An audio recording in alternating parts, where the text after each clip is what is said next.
Hey everybody, Ryan here at Etrailer. Today on our 2022 Lincoln Aviator, we're going to be showing you how to install the Etrailer.com trailer hitch receiver. But before we do that, why don't we check this out and make sure it's what you're looking for. If it were me and I was thinking about putting a hitch on my Aviator, probably the first thing that would come to my mind is, how's it going to look? Right? These things are really cool looking, and personally I wouldn't want, you know, some big ugly hitch hanging down, taking up a bunch of space down on the bottom. And with this particular one, I think it's about as good as it's gonna get, honestly. I don't think it looks bad at all. All you're gonna be able to see is a receiver tube opening here. You know, it sits about flush with our bumper, and it has a matte black finish. So personally, I almost think it almost looks like a factory type option. Something else that we get asked about quite a bit whenever you put a trailer hitch on vehicles like the Lincoln, a lot of people are wondering if that's going to interfere with the hands-free liftgate assist, right? Because you'd hate to lose that feature on a car like this. And even with the hitch on, it's not going to affect it at all. Essentially, you're just going to have to kick your foot to either side of the receiver tube opening, and everything will function just like it should. With this being a class 3 hitch, it is going to have the 2" by 2" receiver tube opening, so super common sized. Tons of different things are going to work with it. It is going to use the standard 5/8 pin and clip. This doesn't come included with the hitch. If you need one, not really a huge deal. You can grab it right here at Etrailer. And the safety chain openings are going to be big enough to allow us to use pretty much any size hook that our trailer might have on it. Now we can just grab a couple of measurements, and these will help us figure out what type of accessories will work best. If you go from the ground to the top inside edge of the receiver tube opening, that's going to be right at about 15 inches. So if you plan on doing some towing, chances are pretty good you can use a ball mount that has a straight shank, or maybe one that has a very slight rise in it even. If you go from the center of the hitch pin hole to the edge of our rear bumper, that's going to be about 3.5 inches. That's actually really good clearance, but you can use that to help figure out exactly if any of those folding type accessories you might have can be stored upright without hitting the back of your Aviator. Other than all that though, at the end of the day, you know, I feel like if you're looking for a hitch for the Aviator, this is a really good option. It kind of checks all the boxes, at least in my opinion. You know, it looks really good with the weight capacities and the clearance and stuff like that that it offers. You know, you can use it to do anything, and it's not going to interfere with any of our factory options or anything along those lines. So, you know, what more could you really ask for? In terms of getting it installed, it's not too bad. It's not the easiest one, you know, it just doesn't slap right up there, but it's not the most difficult hitch to put on either. You are going to have to trim a few things and stuff, so be prepared to do that, but as long as you stay focused, take your time, you should be in pretty good shape. But with that said, why don't we go ahead, pull into the garage, and put it on together now. To begin our installation, we're going to be here at the back of our Aviator, and if you happen to have a plastic underbody panel in this area, go ahead and remove it. Ours did not come equipped with one, so obviously we don't have to worry about that. But moving on, we need to lower our exhaust down some. That way we can have the space we need to get the hitch up. So in this pocket here, it's going to be kind of tricky to see, but in this pocket right towards the back, there's going to be an exhaust hanger with a 10mm head bolt that we need to pull out. So there's the hanger, and on top of it, that's where that 10mm bolt is. So we'll get our socket, pull this out, and from this point on, anything we do to one side of our car, we're also going to do to the other side.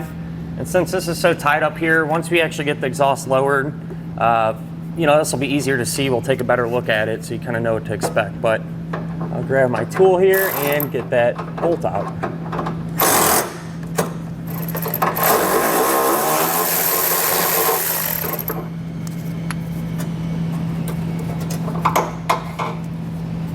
So once you have that bolt out, you can kind of rotate the hanger down and away from the frame. And there's kind of a better look on where that bolt passed through our hanger into the frame there. We're gonna have 2 more exhaust hangers to remove. These ones are a little different. These are just rubber isolator hangers. But before we bother with those, I like to just take a strap and run it from side to side. That way the exhaust has a little support. We can kind of control how fast and how far we let it come down. To get these hangers off, you can lubricate them I just like to spray soapy water on them. And then you can take a pry bar or something along those lines, and I'm just gonna pry one end of it off. And I already got the other side off, but once those are both removed, we can loosen up our strap a little ways and let the exhaust come down. At this point, we can actually remove our heat shields. There's several fasteners. We'll start with the 7mm head ones. So there's gonna be 2 of those. One of them's right here.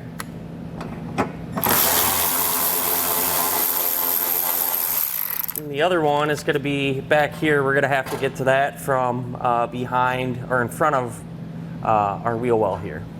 The other fastener is gonna be right there, that inside bolt, our wheel well liner. And again, that's a 7mm.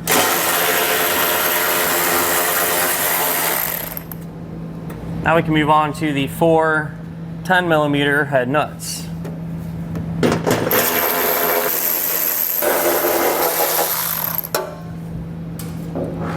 Once those are all off, you should be able to pull down on our heat shield and carefully remove it. In the bottom of our frame rail, we're gonna have this big bolt right here. It's a 21mm head bolt, and so we need to remove that. These are in there pretty tight, so get a big wrench or something like that to get it broke loose. Really help you out. We're just gonna go ahead and pull this completely out.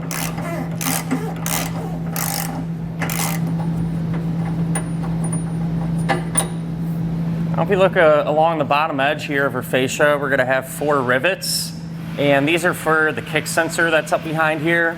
I would assume all the Lincoln models would have these, but we're gonna have to drill the rivets out. That way we can kind of reposition or move the kick sensor out of the way to get our hitch up. With that said though, you know, I put some tape around it just to kind of make it a little bit safer to work in, and check behind here too. You know, obviously you don't want to drill in any wires or anything, but you want to take a drill bit that is just about the same size as the center of the rivet, or maybe even just a tad bit bigger. And we're going to carefully drill the center of this out.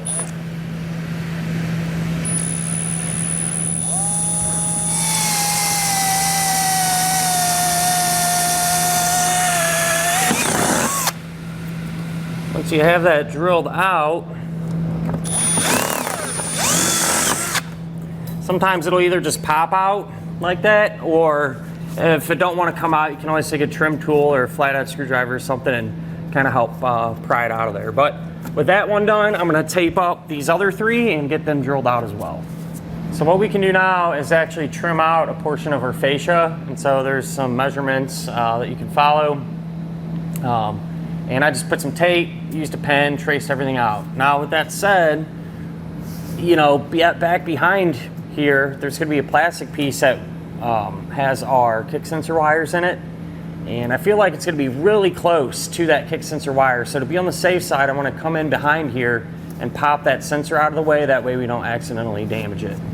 So if you look here, that tube looking deal that's in this plastic, that's our sensor wire. So these should just kind of pop out. Yeah. So we'll just pop this out, and I'll just kind of swing it out of the way, you know, that way if we do happen to get close to it, we're not going to accidentally cut it up. To cut this out, I'm just going to use a Dremel tool. You could probably use a pair of snips, or a multi-tool works pretty good sometimes. Kind of whatever you got, whatever you see fit, but this is how I'm going to do ours.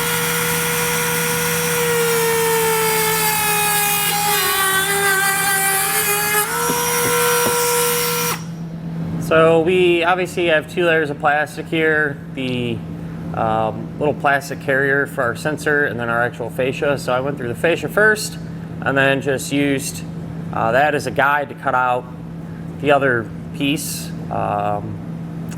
for housing for our kick sensor. So that's how it turned out, just a big hole there.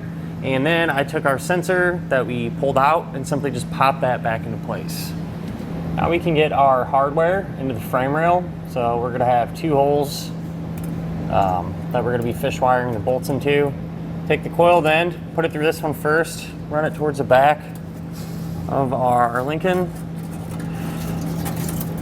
And we're trying to get it to drop down through there. So you might have to kind of reach up there with your hand and help guide it out. We're gonna take a spacer block and then carriage bolt. Thread that onto the fish wire.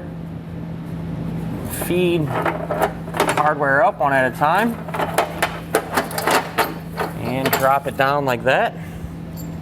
And then for this hole, what you're gonna do is take that same hardware combination, but don't feed the wire through anything. Just simply attach that fish wire onto the carriage bolt and then push a bolt up through, and then the spacer block, and drop it right back down. So now we can trim out our heat shields. Just for a point of reference here, this is the passenger side one, and what we're gonna do is just create a hole right here. That way our hardware can pass through this. So kind of measured out here, just a little ways up from this factory opening and to my left, just a little bit. I'm gonna use a hole saw. This one's a 2 1/4. You know, it don't really matter. You go bigger or smaller, whatever. Or you can always just use a pair of snips to cut a square out. As long as there's an opening there for a bolt to go through. So I'm gonna get this lined up and drill out the opening.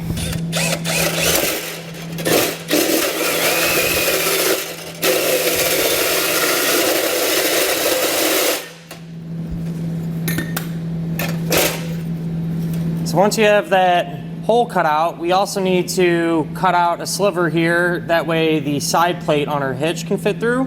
So I just ran it, you know, about 2 fingers wide from the end to here. With this, you can use a pair of snips, use a Dremel tool, whatever you got. This is somewhat thin tin. So now that we have this trimmed out, we can go ahead and get it reinstalled.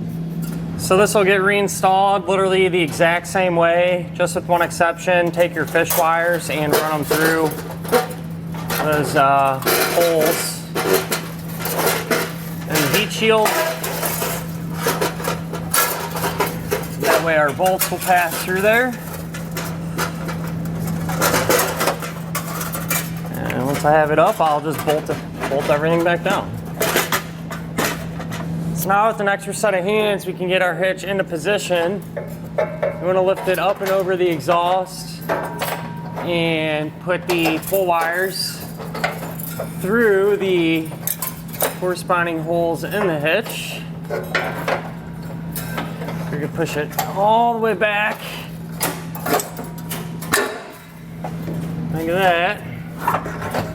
And then we should be able to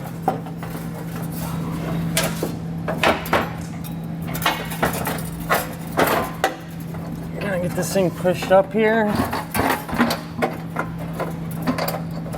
Once you get the hitch up, you can remove one of the pull wires. We're gonna take a flange nut, and we want to get at least one of them started on each side, hand tight. That way the hitch will support itself while we work on the rest of the bolts.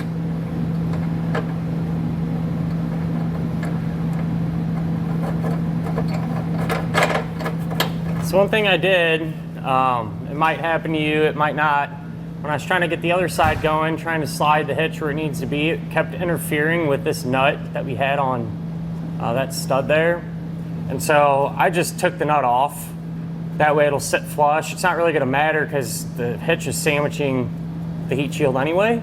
So if you're running into that, it's something you could definitely do. Not a big deal. But from there, this back bolt, gonna put on another flange nut. And then the one here in the front, you're gonna use this big bolt that they give you and a flat washer. Once they're all started, I'm gonna use a 24mm to snug down this bolt. And then the other ones, you can use either 19 or 3/4 inch socket. And at this point, you want to make sure to come back with a torque wrench and tighten down all of the hardware to the amount specified in the instructions.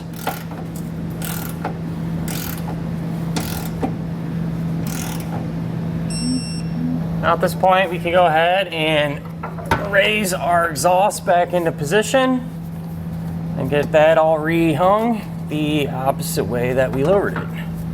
So now with the exhaust completely resecured, I removed the strap, and then along this bottom edge where we took the rivets out, we need to replace them. So they actually give you new ones, which is cool, but you are going to need a tool to hook these and get them to seat.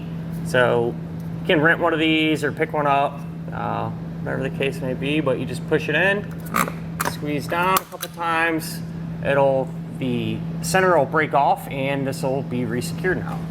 And that'll finish up our look at and our installation of the Etrailer.com trailer hitch receiver on our 2022 Lincoln Aviator.